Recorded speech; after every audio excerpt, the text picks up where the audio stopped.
तो हेलो मेरे प्यारे बच्चों, कैसे हो सारे। उम्मीद करता हूँ सारे अच्छे होंगे और आपके जो बोर्ड पेपर्स है बहुत ही अच्छे जा रहे होंगे, और नहीं भी जा रहे हो तो बहुत सही जगह है वो। यह वीडियो डेफिनेट आपका जो बोर्ड का एग्रीकल्चर केमिस्ट्री का जो पेपर है उसमें डेफिनेट आपका स्कोर चेंज कर देगा। बस शर्त एक है, प्यार प्रेम और ईमानदारी से इसको एंड तक देखना और सारे क्वेश्चन सोल्व करके एक बार पढ़ के एक बार रिवीजन करके एक बार देख के आपको जाना है। देन आप पेपर दे के वापस आओगे और आप पाओगे कि सारे इसी में से क्वेश्चन थे और आप एक बहुत अच्छा स्कोर करोगे और आपका बोर्ड का जो रिजल्ट है डेफिनेट जो आपका परिणाम है वो चेंज होएगा और पॉजिटिव ग्रोथ उसमें होगी। तो सबसे पहले तो जो पेपर बनाए उसके लिए हमारे नवल सर को बहुत बहुत तहे दिल से धन्यवाद कि बच्चों के लिए उन्होंने इतनी मेहनत की और एंड द टाइम पे उन्होंने पेपर हमें प्रोवाइड करवाया। तो करते हैं पेपर को सोल्व। पहला क्वेश्चन देख सकते हो, इसमें आप मृदा निर्माण के सक्रिय एवं निष्क्रिय कारक लिखिए। जो सोइल फॉर्मेशन है उसके आपको एक्टिव एंड पैसिव जो फैक्टर्स हैं, जो कारक हैं वो आपको लिखना है। सोइल में कौन कौन से हैं, ठीक है, क्लाइमेट, बायोडाइवर्सिटी जो भी हैं वो सारे आपको करने हैं। एक बार इन सब की हेडिंग्स आप देख सकते हैं। सेकंड अपन देख सकते हैं मृदा का आयनात्मक संगठन चित्र, मृदा परिच्छेदिका का सचित्र वर्णन कीजिए। मतलब इसका हो गया कि सोइल प्रोफाइल जो है आपकी उसके बारे में आपको बताना है कि इसमें कितने संस्तर, कितने खंड होते हैं, कौन सा सबसे ऊपर होता है, ऑर्गेनिक कौन सा है, वर्जिन सोइल किसको बोलते हैं, ठीक है, जंगलों की मृदा कौन सी पाई जाती है, खेती योग्य कौन सी है, सोलम कौन बनाता है, ट्रू सोइल किसे कहते हैं, वो सारी चीज़ इससे क्लियर हो जाएगी। देन क्वेश्चन नंबर 3 देखते हैं भाई अपन, कैल्शीकरण, ह्यूमिफिकेशन और विनाइट्रीकरण व पॉड जोलीकरण से आप क्या समझते हैं, इसको समझाइए। तो ये जो 3 और 4 डेफिनेशंस जो आपके दिए हुए हैं, टर्मिनोलॉजी के जो वर्ड्स दिए हुए हैं सोइल साइंस से, ये आपको डेफिनेशंस में या जो 1 नंबर वाला क्वेश्चन है उसमें हो सकता है, आपके जो बड़ा क्वेश्चन आता है उसमें आपको देखने को मिले। नेक्स्ट देखते हैं 4th नंबर क्वेश्चन, पृष्ठ मृदा व अवमृदा, सब सरफेस जो होती है आपकी उसको समझाना है, ठीक है। पृष्ठ मृदा कौन सी होती है और अवमृदा कौन सी होती है। तो बहुत इजी वे में ये पढ़ाया हुआ है, आपने पढ़ा होगा, पूरी साल एंड का टाइम है तो उम्मीद करता हूँ पढ़ा है, ये शब्द आपके जानकार है, अनजान आपको नहीं लग रहे होंगे। देन क्वेश्चन नंबर 5 अपन देखते हैं, चट्टानों को कितने भागों में बांटा गया है, उदाहरण के साथ समझाइए। रॉक्स क्लासिफिकेशन देना है, टाइप्स ऑफ रॉक्स आपको इसमें बताना है। अपक्षय किसे कहते हैं, अपक्षय के विभिन्न प्रकारों का वर्णन कीजिए। अब अपक्षय क्या होता है, वेदरिंग क्या होता है, सबको पता है वेदरिंग होता है टूटना, एक बड़े खंड का छोटे भागों में टूटना। तो टूटना, कोई चीज टूटेगी तो क्यों टूटेगी, वो प्रेशर के ऊपर दबाव उस पर लगेगा तो वो दबाव के साथ हो सकता है वो फिजिकल दबाव हो, कोई भौतिक उस पर दबाव लग रहा हो, प्रेशर लग रहा हो सकता है कोई केमिकल रिएक्शन उसमें हो, रासायनिक प्रक्रिया कुछ हुई हो ऐसी वहां पे जिस वजह से वो चीज टूट गई हो, या हो सकता है बायोलॉजिकल कुछ ऐसे सूक्ष्म जीव या ऐसी कुछ बायोलॉजिकल प्रक्रिया उसमें हुई कि उस चीज को टूटना पड़ा। वेदरिंग वही तो होता है। तो इसके जो 3 मेथड्स है, फिजिकल, केमिकल एंड बायोलॉजिकल, वो तीनों आपको समझाने हैं। देन अपना क्वेश्चन है क्वेश्चन नंबर 7, बहुत ही महत्वपूर्ण, मिनरल्स, खनिज किसे कहते हैं, प्राथमिक तथा द्वितीयक, प्राइमरी एंड सेकेंडरी मिनरल्स को आपको डिफाइन करना है, समझाना है बेटा। 8वां क्वेश्चन है, नाइट्रोजन का हर्ष या मृदा जो है किस तरह होता है, मृदा से नाइट्रोजन की जो हानि होती है, विनाइट्रीकरण कौन कौन सा आपको दिया हुआ, उनके थ्रू कौन कौन सी क्रियाएं, किस प्रकार से कितना नाइट्रोजन का ह्रास होता है, नुकसान होता है, वो आपको समझाना है। 9वां क्वेश्चन है, अमोनीकरण प्रक्रम की व्याख्या कीजिए। वेरी इंपॉर्टेंट क्वेश्चन है, अमोनीकरण को आपको समझाना है। ह्यूमस क्या है, इसका संपूर्ण संगठन दीजिए। व्हाट इज ह्यूमस, ये आप कर सकते हो बहुत ईजी वे में। 11वां क्वेश्चन देख सकते हैं, मृदा कोलाइड के गुणों का वर्णन कीजिए। प्रॉपर्टीज ऑफ सोइल कोलाइड, तो सोइल कोलाइड्स जो है उनकी क्या क्या प्रॉपर्टीज है वो आपको बताना है।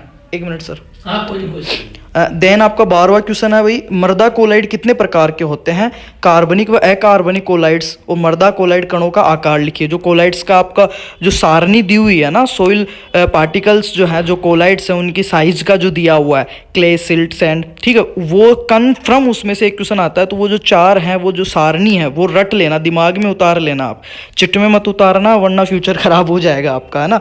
आगे देखते हैं भाई 13वां क्वेश्चन, माउंट मोरेलाइट तथा केओलिनाइट में तुलनात्मक अंतर कीजिए। रासायनिक सूत्र जो इनका है वो स्पष्ट कीजिए। इलाइट के लिए खनिज का रासायनिक सूत्र आपको लिखना है। ये सारे क्वेश्चन आपको 12वीं की जो आपकी बुक है वहाँ पे बहुत इजी वे में डायरेक्ट लाइनों में मिल जाएंगे, कहीं से एक्स्ट्रा आपको ढूंढने नोट्स की ज़्यादा जरूरत नहीं पड़ेगी, आई थिंक। देन क्वेश्चन है अपना, ह्यूमस का कार्बनिक कोलाइड मृदा में क्या महत्व है, ह्यूमस का कार्बनिक कोलाइड मृदा में क्या महत्व है समझाइए। ह्यूमस का क्या इंपॉर्टेंस है वो आपको समझाना है। मृत्तिका या क्ले के प्रकार लिखिए एवं विस्तारपूर्वक वर्णन कीजिए। क्ले के कितने प्रकार हैं, क्ले का पार्टिकल साइज क्या रहता है और इसके स्पेशली कैरेक्टर्स क्या क्या है, इसमें क्या विशेष गुण पाए जाते हैं। भाई क्ले मृदा है, पार्टिकल साइज इसका छोटा रहेगा, कणों का आकार छोटा रहेगा, तो इसमें क्या क्या पोरोसिटी की बढ़ेगी घटेगी, टिलेज करेंगे, क्या चीज़ें होएगी, किस प्रकार प्रभावित करेगा, उसको बुक की लैंग्वेज नहीं, खुद की लैंग्वेज में इतने प्यार से आप समझा के आ सकते हो, तो बहुत अच्छा क्वेश्चन है सोइल। और वैसे भी देखो यार, एग्रीकल्चर जो सब्जेक्ट है आपका, एग्रीकल्चर दो शब्दों से मिलकर बना, agar plus culture, agar AGR, agar का मतलब ही सोइल होता है, मतलब शुरुआत ही अपनी जमीन से, लैंड से, सरफेस से शुरू हो रही है।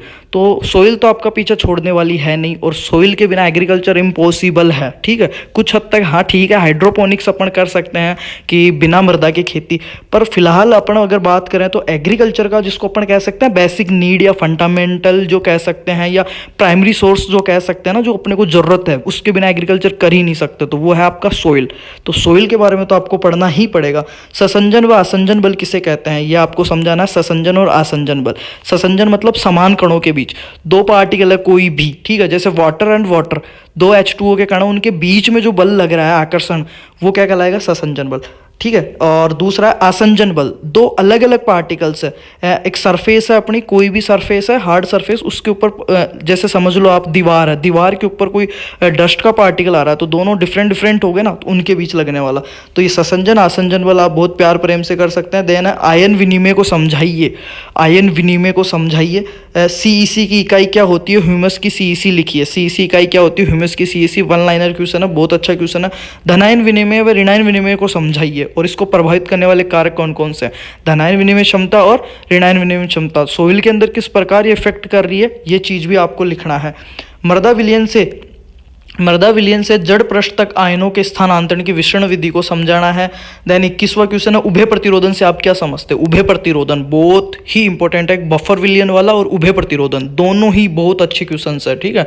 मृदा में उभय प्रतिरोधन किस प्रकार होता है, इसका कृषि में महत्व लिखो, ये क्वेश्चन डेफिनेट लिख के ले लेना, आपको अथवा में आपको मिल सकता है, उभय प्रतिरोधक का विलयन क्या होता है।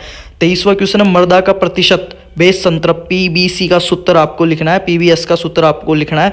और अगला जो क्वेश्चन है बहुत ही अच्छा क्वेश्चन है, जो आपको एग्रीकल्चर केमिस्ट्री, आगे आप एंट्रेंस पेपर दोगे, JET, CUT, ICR, UG, जो भी आप पेपर दोगे उसमें, और फाइनली BSc 4th ईयर तक आपके साथ रहने वाला, और बहुत अच्छा क्वेश्चन है कि अम्लीय, लवणीय व क्षारीय मृदाओं के सुधार की विधियों को समझाइए, किस प्रकार से अपन इनको सुधारेंगे, चूना जिप्सम किस में काम में लेंगे, लिचिंग या निक्षालन किस में काम में लेंगे, और जिप्सम ZnSO4 जो है आपका जिप्सम है CS, वो किस विधि में काम में लेंगे, वो आपको पूरा समझाना है। और एक जो चीज़ है, अम्लीय, लवणीय और क्षारीय मृदाएं जो हैं, इनका नाम क्या है, ठीक है, इनकी EC कितनी होती है, विद्युत चालकता जिसको अपन कहते हैं, और pH कितना रहेगा, वो जो सारणी है वो बेटा मैं कह रहा हूँ पढ़ के जाना, याद करके जाना, दिमाग में उतार के ले जाना, क्योंकि उससे JET, ICR, 12th ऐसा कोई एग्जाम नहीं बचता कि उससे एक क्वेश्चन या दो क्वेश्चन नहीं आए।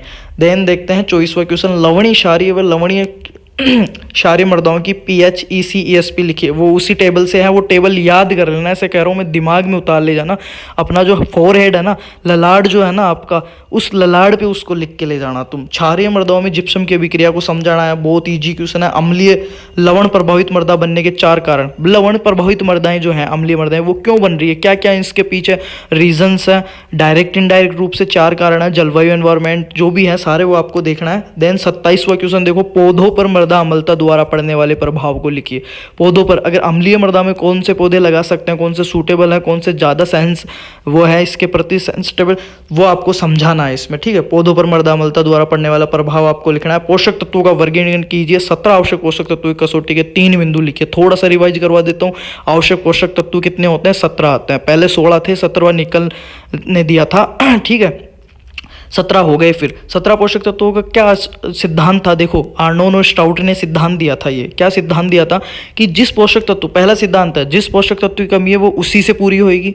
दूसरा है, वो पोषक तत्व डायरेक्ट या इनडायरेक्ट रूप से उस प्लांट की लाइफ साइकिल कंप्लीट करने के लिए आवश्यक होगा, ठीक है। तीसरी है, वो उसकी मेटाबॉलिक जो प्रक्रियाएं हैं, उसकी उपापचय जो प्रक्रिया हैं उसमें सम्मिलित होगा।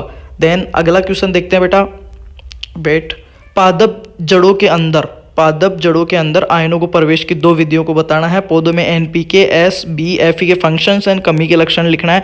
पुराने प्राइमरी, सेकेंडरी और थर्ड जो है आपके माइक्रो जिसको बोलते हो, तीन पोषक तत्व होते हैं। प्राइमरी में, प्राथमिक में एनपीके, सेकेंडरी सीएमजीएस, देन और जो ये बच रहे हैं ना एनपीके के अलावा एस, बी और एफ, इनके फंक्शंस आपको लिखना है। जैसे अपन बात करें पोटेशियम, तो पोटेशियम किसके लिए, रोग कीटों की प्रतिरोधकता के लिए, बीजों की गुणवत्ता के लिए। देन बात करें सल्फर आपका हो गया तेल वाली फसलों के अंदर प्रोटीन का निर्माण में, है ना। ऐसे बोरोन हो गया फलों का फटना, फेरस हो गया आपका, ठीक है। तो ये आपको लिखना है। एक जो आपका है माइक्रोन्यूट्रेंट है, उसके बारे में भी आपको पढ़ के जाना है, जिंक के बारे में और मोलिब्डेनम के बारे में। मृदा में पोषक तत्वों की प्राप्ति के स्रोत और इंडिकेटर प्लांट्स। इंडिकेटर का नाम सुना आपने, सूचक।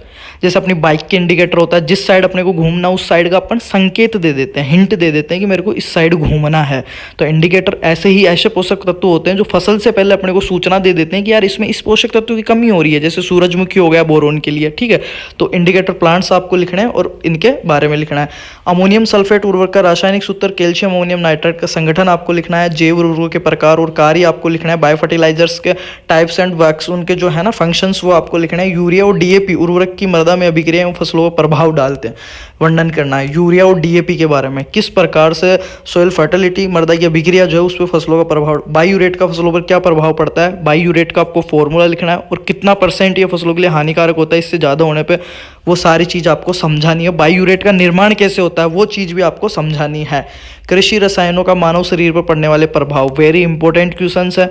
बायोलॉजी हर तरीके से इंपॉर्टेंट है, किसी भी तरीके से इसको आप देख लो। कृषि रसायन जो हैं, जितने भी एग्रीकल्चर केमिकल्स जो हैं, जिसमें आपके फर्टिलाइजर्स भी आ गए, इंसेक्टिसाइड भी आ गए, हर्बिसाइड्स भी आ गए, सारे ओवरऑल जो केमिकल्स हैं जो एग्रीकल्चर के अंदर यूज़ हो रहे हैं, वो किस प्रकार से अपने जो ह्यूमन हेल्थ है उसको इफेक्ट कर रहे हैं, उस पर क्या नेगेटिव इफेक्ट्स वो डाल रहे हैं, किस प्रकार से नकारात्मक प्रभाव, रोग, कैंसर, स्किन संबंधी, जल श्वास संबंधी, रक्त संबंधी सारे जो रोग हो रहे हैं वो सारे आपको समझाना है। प्रदूषित जल के हानिकारक तत्वों के स्रोत, संभावित रोगों की, जैसे प्रदूषित जल से कौन कौन से रोग हो रहे हैं वो सारे आपको समझाना है। वायु प्रदूषण किसे कहते हैं, इसके मुख्य स्रोत लिखिए। 3rd क्लास का क्वेश्चन है ये, वायु प्रदूषण किसे कहते हैं, ठीक है। बहुत अच्छा क्वेश्चन है। जैविक कीटनाशकों के प्रयोग से होने वाले 6 लाभ। जैविक कीटनाशक जो है ना आपके बायोलॉजिकल वाले, उनसे क्या 6 लाभ हो रहे हैं, नॉर्मल सीधी सी बात है, बिना पढ़े कर सकते हो। 6 लाभ क्या, रसायनों से मुक्ति मिलेगी तो उनके अवशेष कम हो जाएंगे, ठीक है, उनका जहरीला प्रभाव कम हो जाएगा, तो आपका जो लाइफ साइकिल है वो इम्प्रूव हो जाएगी, मनुष्य में रोग जो है वो कम हो जाएंगे, ठीक है। बहुत सारी चीज़ें हैं। एजोला क्या है, एजोला क्या है सबको पता है, बीजीए, ठीक है, ग्रीन एल्गी, है ना। धान में यूज़ की जाती है, जिनमें पानी भरा रहता है उनमें यूज़ की जाती है। एंजाइम्स की उपयोगिता, मैकेनिज्म तो समझाइए। एंजाइम शब्द किसने दिया था, कुहने ने दिया था। एंजाइम्स की क्या उपयोग होता है, एंजाइम क्या करते हैं, भटकाने का काम करते हैं, मतलब कोई अभिक्रिया है उसको एक्टिव करने का काम करते हैं। उनकी उपयोगिता जो ताला चाबी सिद्धांत वगैरह हैं वो आपको समझाने हैं। कार्बोहाइड्रेट्स का वर्गीकरण कीजिए, प्रत्येक वर्ग का उदाहरण लिखिए। मोनोसेकेराइड, ओलिगोसेकेराइड, पॉलीसेकेराइड के बारे में आपको बताना। कार्बोहाइड्रेट, व्हाट इज कार्बोहाइड्रेट्स, वो आपको थोड़ा सा डिफाइन करके इसके उदाहरण से आपको लिखना है। इनके डायग्राम आप बना सकते हो मोनोसेकेराइड, ओलिगोसेकेराइड के। खाद्य रंगों का विस्तृत वर्णन कीजिए। किण्वक क्या होते हैं, उदाहरण दीजिए। किण्वन क्या होता है, फर्मेंटेशन, किण्वन पता है ना सबको। बहुत अच्छा क्वेश्चन है। आपका जो सॉइल प्रिजर्वेशन वाला पार्ट है उसमें बहुत ज़्यादा इसकी, जैसे ब्रेड वगैरह बनाते हैं उसमें बहुत ज़्यादा इसकी नीड रहती है। डीएनए व आरएनए में अंतर, डीऑक्सी न्यूक्लिक अम्ल और राइबोज न्यूक्लियस, ठीक है। डीएनए और आरएनए कितना कुंडलन होता है, कितना इसमें कौन कौन से किस न्यूक्लियस से कौन जुड़ा होता है, वो सारी चीज़ आपको। तेल तथा वसा में मुख्य अंतर लिखिए।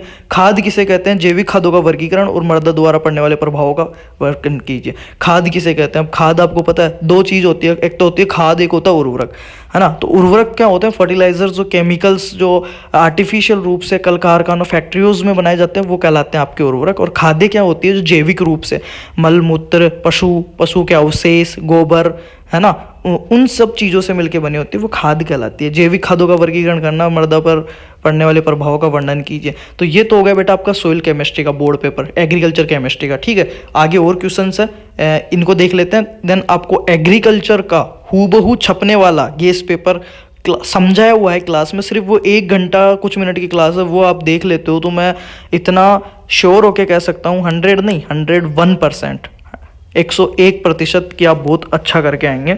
देखते हैं 47वां, कंपोस्ट क्या होती है, कितने प्रकार की होती है, नेडेप विधि को समझाइए। ये मैंने उस क्लास में करवा रखा है, अभी जाके देख सकते हो, चाहे बहुत फ़ायदा होगा। कंपोस्ट क्या होती है, कितने प्रकार की होती है। नाडेप, जो महाराष्ट्र के नाडेप काका ने तैयार की थी, वो विधि आपको समझा। गोबर की खाद का मुख्य घटक क्या है, NPK, कौन कौन से हैं, ठीक है, कितना परसेंट पर। वर्मी कंपोस्ट बनाने में केंचुए की कौन सी प्रजाति, वर्मी कंपोस्ट केंचुए की खाद को कहते हैं। केंचुए 3 प्रकार के होते हैं, एपिजिक, एंडोजिक और एक और होता है ना। तो अपने राजस्थान के लिए कौन सा आइसिन या फोर्टिडा है, क्या है, कितना टेम्परेचर चाहिए, कितनी नमी चाहिए, कितने दिन पे बदलते हैं, सारे आपको देखना है। राइजोबियम और एजोटोबैक्टर के बारे में आपको बताना है, राइजोबियम क्या होता है और एजोटोबैक्टर क्या होता है, सहजीवी जो हैं उनके बारे में। हरी खाद में प्रयुक्त होने वाली फसलों के नाम बताइए और देने की विधि। हरी खाद में कौन कौन सी होती है, सनई हो गई आपकी, ठीक है, क्रोटोलेरिया जुन्सिया, ढेंचा हो गया, सिस्पेनिया रोस्ट्रेटा जो तने पे गांठें पाई जाती है, चौला आपकी हो गई, ठीक है। आगे देखते हैं, क्रीम सेपरेटर किसे कहते हैं, इसके मुख्य भागों का वर्णन कीजिए। क्रीम सेपरेटर, क्रीम निकालने वाला, ठीक है। बाउल महत्वपूर्ण है। दुग्धशाला के बर्तनों की सफाई करने की विधियाँ बहुत इजी है। खोआ बनाने की विधि, भाई ये एनिमल हस्बेंड्री में भी आता है, यहाँ पे भी आ रहा है। गर्बर विधि द्वारा वसा ज्ञात करना बहुत इजी है, सबसे फेमस विधि है गर्बर। 10.75 ml दूध, याद है, ml एल्कोहल कितना लेंगे, एस्टोसोफोर, है ना। देन कितनी स्पीड पे, कितने RPM पे उसको घुमाएंगे, क्या रहेगा, वो सारा आपको करना है। पास्चुराइजेशन को परिभाषित करना है, इसमें लॉन्ग टाइम लो टेम्परेचर है, high temperature short time method है, मतलब कम तापमान अधिक समय, अधिक तापमान कम समय, तो कितना रहते हैं तापमान, कितने मिनट, वो सारा आपको पढ़ाया हुआ किताब में मिल जाएगा। और ये नवल सर ने कहा है वापस आकर पछताना नहीं पड़े, इसलिए अच्छे से सोल्व कर लेना, पक्के यही क्वेश्चन आएंगे, श्योर सर यही आएंगे। अपना समय यह सोच कर बर्बाद ना करो कि दूसरों ने तुम्हारे साथ बुरा किया, तुम्हारी जगह कर्मा को उनको जवाब देने दो। तो कर्मा जब जवाब देगा बेटा, जब मेहनत आप करोगे, और मेहनत से जवाब जो दिया जाता है ना, उसका कोई तोड़ नहीं होता, उसका कभी रिप्लाई नहीं आता है, ठीक है। अगला ऑनलाइन हो ऑफलाइन हो, अगर मेहनत से तुमने जवाब दिया है तो उसका फिर रिप्लाई आएगा ही नहीं, उसका रिप्लाई तभी आएगा जब अगला भी मेहनत करने का दम रखता हो। तो उम्मीद करता हूँ बहुत अच्छा रहा होगा आपका, और बहुत अच्छा जाएगा पेपर आपका। जितने भी आपके यार दोस्त क्लासमेट है, सबके साथ शेयर कर दो, और सब आराम से पढ़ के जाना, बिल्कुल पॉजिटिविटी के साथ जाना, सकारात्मकता के साथ जाना, और बहुत प्यार प्रेम से लिख के आना चीज़ें, क्लियर चीज़ें लिख के आना। रामायण आपको लिखनी नहीं है। एग्रीकल्चर का जो पेपर है उसका मैं जो लिंक है डिस्क्रिप्शन में दे दूंगा, बाकी वीडियोज़ में चेक करना। एग्रीकल्चर का जो गेस्ट पेपर है ऑलरेडी हमने अपलोड कर दिया है, और वापस आके कमेंट जरूर करना इस पेपर से कितने क्वेश्चन मिले हैं। बाकी specially thank you Naval sir, और बेस्ट ऑफ लक।